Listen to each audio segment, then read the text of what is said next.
سب سے پہلے تو کہے گا کہ آج مولانا فضل الرحمان نے ملک گیر احتجاج کا اعلان کر دیا ہے، تو کیا اب یہ اصولی فیصلہ ہے کہ ریزسٹنس ہوگی، مزاحمت ہوگی، سڑکیں گرم کریں گے؟ بسم اللہ الرحمن الرحیم۔ سب سے پہلے تو آپ کا شکریہ، آپ کے حوالے سے ہماری بات قوم تک پہنچ جاتی ہے۔ ہمیں شدید تحفظات ہیں موجودہ انتخابات پر۔ یہ انتخابات دو حصوں پر اور مرحلوں پر منقسم ہیں۔ ایک انتخاب ہوا 8 فروری کو 12 بجے تک، یہ ٹھیک چلتا رہا۔ اس میں جو حصہ کسی کو ملتا تو بھی ٹھیک تھا اور نہیں ملتا تو بھی ٹھیک تھا۔ اس کے بعد ایک اور مرحلہ شروع ہوا، اور وہ مرحلہ تھا رات کے 12 بجے کے بعد جو 9 فروری شروع ہو گئی، تو یہ 9، 10 اور 11، 12 کو جاری رہا۔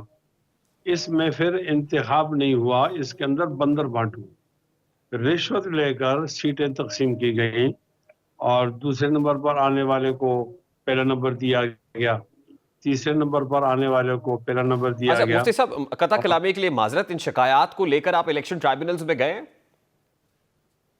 الیکشن ٹریبونل تو ابھی تشکیل نہیں پائے، وہ تو ہو جائیں گے، لیکن ان سے کیا امید ہے؟ یہاں تو آپ نے انتخابی عذرداریاں کو جمع کرائی ہیں، گئے ہیں کوئی اپیلوں میں؟ آپ باتوں سنو، ہماری شکایت اسٹیبلشمنٹ سے ہے، تو کیا عدلیہ اسٹیبلشمنٹ کے خلاف کوئی فیصلہ کر سکتی ہے؟ یہاں تو عدلیہ پر بھی سوالیہ نشان ہے۔ پی ٹی آئی کو انہوں نے بندہ نہیں you کیا۔ have to have some substantial evidence نا سر۔ چلیے میرا سوال یہ ہے کہ آپ کے پاس فارم 45 ہے سارے سر، مطلب as far as your constituency is concerned؟ Form 45 ہے، اس کے باوجود بھی نتیجہ نہیں دیا گیا، اور ایک جگہ نہیں، پورے ملک کے اندر ہے۔ آپ پتہ نہیں کہاں رہتے ہیں؟ نہیں، یعنی آپ کے پاس سارے فارم 45 اویلیبل ہیں مفتی صاحب؟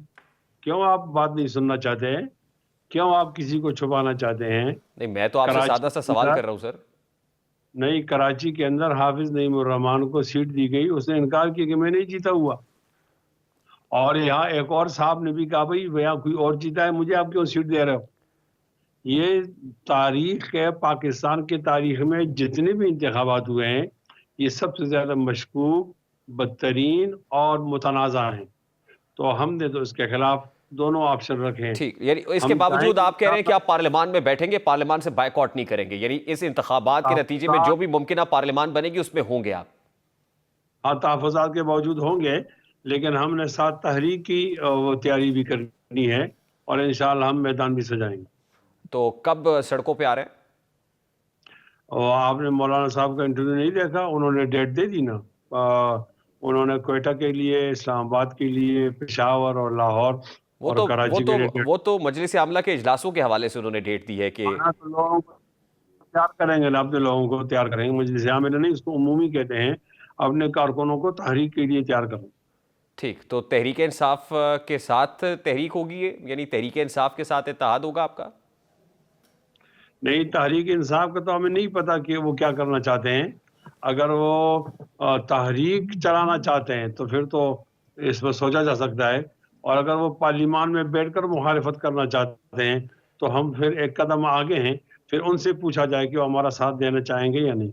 اگر وہ رابطہ نہیں کرتے تو رابطے میں پہل ہو سکتی ہے آپ کی طرف سے؟ میرے خیال میں اندر اگر ہم بیٹھے ہوں گے، اس میں پوزیشن میں وہ بیٹھے ہوں گے، تو اپوزیشن کی جماعتوں کے درمیان ایک طرح کی قربت تو ہوتی ہے ورکنگ ریلیشن شپ کے لیے، اندر کا جو بزنس ہوتا ہے اس کا، اسمبلی کا، وہ تو ہوگا انشاءاللہ۔ یعنی مطلب یہ کہ اب منظر اور پس منظر تبدیل ہو رہا ہے۔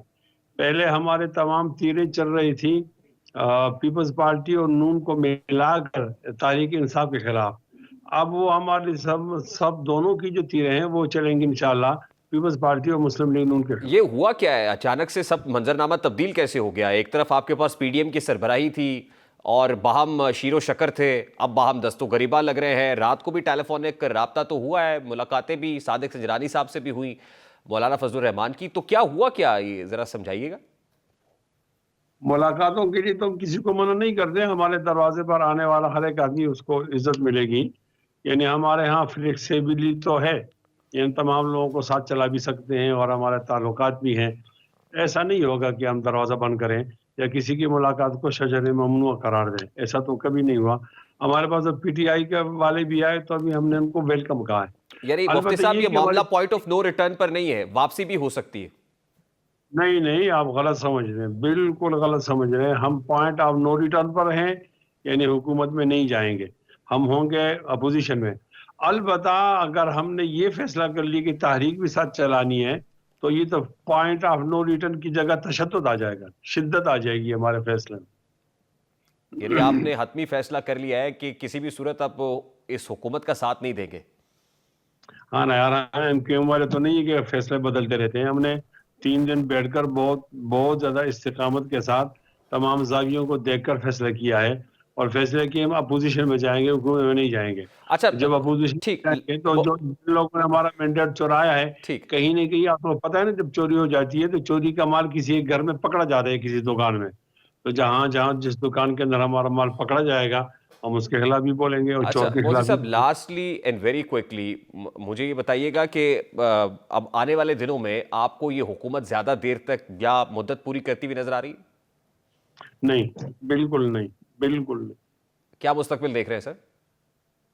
ایک اور الیکشن اور کب تک؟ 6 مہینے.